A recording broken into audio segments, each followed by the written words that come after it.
Welcome back, Behind the Mic, live here on KBC. We're now joined on the phone by Marcus Rivero. You got to check out his great cleats he makes. It's solesbysir.com. Great to have you on the show here, Marcus. How you doing? I'm pretty good, Brad. How's everything over there, guys?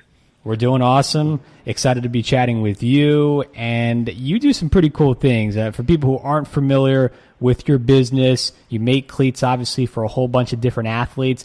Kind of tell our listeners exactly what you do. Yeah, so basically across all sports, from baseball to football to basketball, boxing, athletes send me their shoes of choice for the sport they play, and they kind of just let me do me or give me some crazy ideas. Send in some white shoes, and then next thing you know, they're pink with baby blue spots and lime green tiger stripes and crazy stuff like that. It's interesting, Marcus. You've done a lot of shoes for a lot of athletes. And of course, when they wear them during the pregame, they go viral, and they see your emblem on there. Can you tell me about the ones you just made recently, actually for the hit show Ballers, John David Washington? That was really nice to see that it was on television. Yeah, actually, that was a pretty cool project. It was a couple years in the making. So they've always wanted to have custom stuff on there because, as you know, in the NFL, it's kind of where it took off. And the producers and the costume designers had reached out, and there was a scene where the focal point of the scene was to have, cleats on the design, and they wanted something loud and something that when it popped on the screen, you knew it was custom. So we did a pretty cool highlighter type edition where it had like neon yellow, neon blue, pink, lime green, and it was wrapped around the character Ricky Jarrett at the time's neck.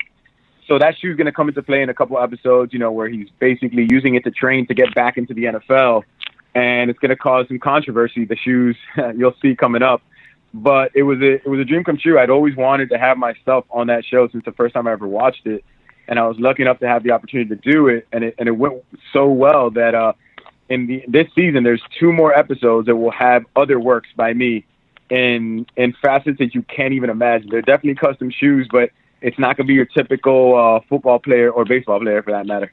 What inspired you to get into making shoes, cleats on a regular basis, and really get your brand out there to people? It's a funny one. It was actually I was dating somebody at the time 6 years ago, and I just wanted to get something different for Valentine's Day. Next thing you know, I bought a pair of Dunks. I didn't like the color, bought some paint, bought some brushes, didn't know what the heck I was doing. And 20 hours later, came up with a pair of shoes that on Instagram started to float around and made their way to a professional football player who reached out and had me do some of his stuff. And a lot of the shoes that you do, they all tell a story, right? And they typically do. The Deshaun Jackson ones you've done a couple of years ago, that was a more protest that he called the caution cleats, and they actually made a lot of headlines and went viral. But as well as what I'm looking at here, man, is the Bryce Harper one. You did one for Bryce Harper and Winnie the Pooh. What story is that with Bryce Harper and Winnie the Pooh? Yeah, it's funny. See, that's the cool part about what I get to do. Like, I get to hear stories that you wouldn't hear about guys, and the best part is that they're the ones selling it. So Bryce Harper, the NFL was the one that started it. So the NFL a couple years ago did that My Cause, My Cleats campaign, where they allowed the players to basically customize their shoes in honor of a charity. So it went off so well that Major League Baseball caught wind of it, and they decided to step it up a notch and do what's called Players Weekend. It started last season. This is the second year they did it. So Players Weekend, they allow the teams wear like Little League jerseys. They let the players wear like nicknames as opposed to their last names, and they let them do whatever they want with their shoes and bats. So Bryce is he's out there. I love him because he has the coolest ideas. So Bryce had a lineup that he told me he wanted to go with, and it was 3 shoes. They all had a meaning. The one you just mentioned, the Winnie the Pooh, is because Bryce, growing up, his favorite movie was Winnie the Pooh. And not a lot of people knew that about him, and he's like, man, I still watch it from time to time. So he's like, I want shoes with all of Winnie the Pooh characters. So I did those. Another pair I did for him that same weekend. He's a Vegas kid, but he's always like, he came from humble beginnings. He didn't have a lot when he was growing up. So he wanted Vans. He's like, man, Vans to me were like the Nikes and Jordans of today. So we did a pair of Van checkerboards, and then his old man was always like the provider for the family, working God knows how many jobs and how many hours. And he always used to wear this particular pair of construction boots. So Bryce was like, I want you to turn my cleats into construction boots. So that was his lineup for this Players Weekend. He had construction boots, he had the Vans, and then he had the Winnie the Poohs. Just awesome designs. I'm looking at the Winnie the Pooh cleats as we speak right now, and just incredible. And like you said, they all kind of tell a story. You know, you might have to make a behind the mic pair of shoes or cleats here, Marcus. I don't know. I think it may be in demand from our listeners based off of this conversation, because people they love creativity, right? I think that's the big thing. People love creativity, and creativity usually leads to all kind of great stories like the kind of things you're saying now. What is your family? What do they think about the work you do, and how you really help to, really kind of just paint a picture for so many different people? It's so crazy. So when I started, I had no art background. Let me start by saying that. I've never painted anything until I painted shoes. My mom, I remember the first time I told my mom the story, I was like, I did this. She thought it was a cool little pet project for me to give to my girlfriend at the time. And then when I got a first player, she was like, oh, cool. And I remember at one point she told me, and I kid with her to this day, because she told me, I don't know how you'd ever make money doing this. And I laughed, and I was like, don't get me wrong, I had no clue at the moment either. But I really enjoy doing it. And I've been a sports fan my whole life. So I was like, I'm getting enough just doing the fact that I'm being able to make shoes for professional athletes that I can watch on, on television. Next thing you know, it's like fast forward 6 years later, and it's just like my wait time is like I've got about 400 guys waiting in line, and now it's like I don't have enough like time in the day. So my mom has been a big supporter. She just never understood this culture and like how big it could honestly get. And to be honest with you, in her defense, I don't even think I realized how big this was going to get. But when you look around, and it's just like I've worked with so many athletes. I mean, from anybody from Tom Brady to Conor McGregor to you name it, I've worked with them. And it's just like, it's surreal to me sometimes when I get these text messages and DMs from these players, and I'm like, dude, I'm a huge fan of this person, and they're reaching out for me to do work for them. It's just, it's a feeling I can't describe to you. Drew Brees, you've done some fantastic work for him. I saw the Army shoes, the Marine shoes. What's his, I know he's huge in terms of serving for his country. What did he when he came to you? What was that feeling like? I mean, he's arguably top 5 quarterback in the league. You get people like Odell Beckham was probably the number 1 player, number 1 receiver in the league. When you get guys like Drew Brees, what is that feeling like?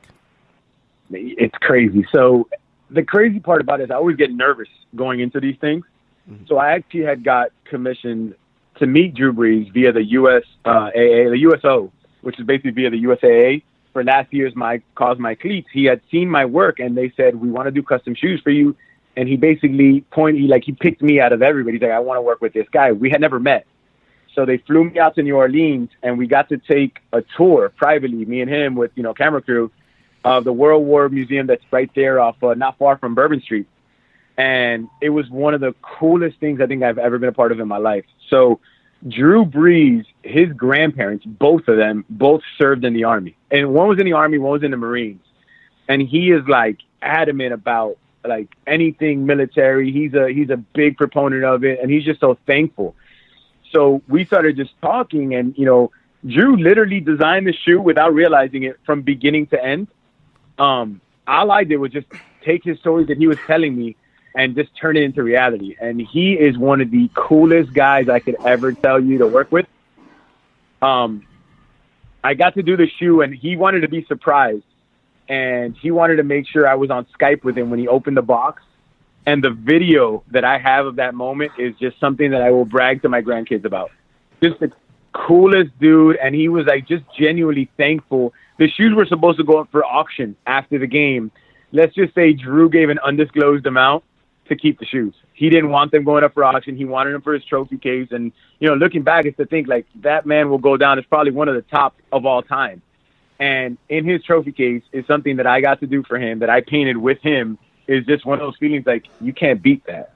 Marcus Rivero joining us here on Behind the Mic, KABC, really getting just a great inside look into your business here, Marcus. Obviously designing so many different cleats for so many different athletes, talking about Drew Brees there just a second ago. And yeah, Drew always seems like he's a very humble, down-to-earth athlete and just guy overall. So I don't think that's too surprising to hear. Very surprising to hear that both of his grandparents were actually in the military. I did not know that one. I'm thinking a lot of other people didn't know that as well. So just great stuff. And here's one for you. Who is an athlete who you haven't worked with who you would most like to? Oh, wow. Good put on. I have so many out there. Aaron Rodgers is up on that list. I'd say right now, Aaron Rodgers is up there. He's somebody that I feel is also one of the top to ever do it. And he's always tied in with these last-minute, heroic, crazy plays. So what better feeling to know that my shoe was on there when he threw a 70-yard bomb to win a game with no time left. Like, he would have to be on that list, I think, right now. My question, so people can know how long it takes for these shoes to be made and the time you put in and the hard work. Take me what that process is like. How long does it actually take to complete a project like this? I mean, this can literally take anywhere between 4 to 20 hours a pair. Like I'm currently right now midway through doing a pair for Drake, and I've been at this for 7 hours, and I'm nowhere even near done. It's a process. Like the average, I'd say, is 8 to 10 hours of work. And that's just actual painting time. There's a lot of like game planning that goes into it and prepping and then post touch-ups and stuff like that. You know, it's something that you definitely have to love what you do because you put a lot of time into each pair. And you have to do it right because you can't just throw paint on there because unfortunately if you just put a glob of paint, it's going to crack and chip right off. So it's one of those things that you have to take your time in thin layers. And before you know it, you have 30, 40 layers of paint on the shoe, which means you got about 12, 14, 18 hours into work. And what are you doing for Drake? What do you got going for him? I am doing a project that is a secret project that'll be revealed tomorrow. So hopefully you'll see. But it's a pair of Jordans, one of one Jordans, giving it a little Miami style to it that hopefully will make its way on some social media site soon. That's for sure. Oh, yeah, we got to get that, man. No question about it. It's soulsbysir.com. Marcus Rivero. Hey, keep up the great work, man. I mean, you've made it so big, obviously, with so many great athletes you've worked with, and obviously diving into the entertainment realm as well. But we know you're just growing, so keep up the great work. Thanks for coming on. Thank you so much, guys. Have a great one. Take care, Marcus.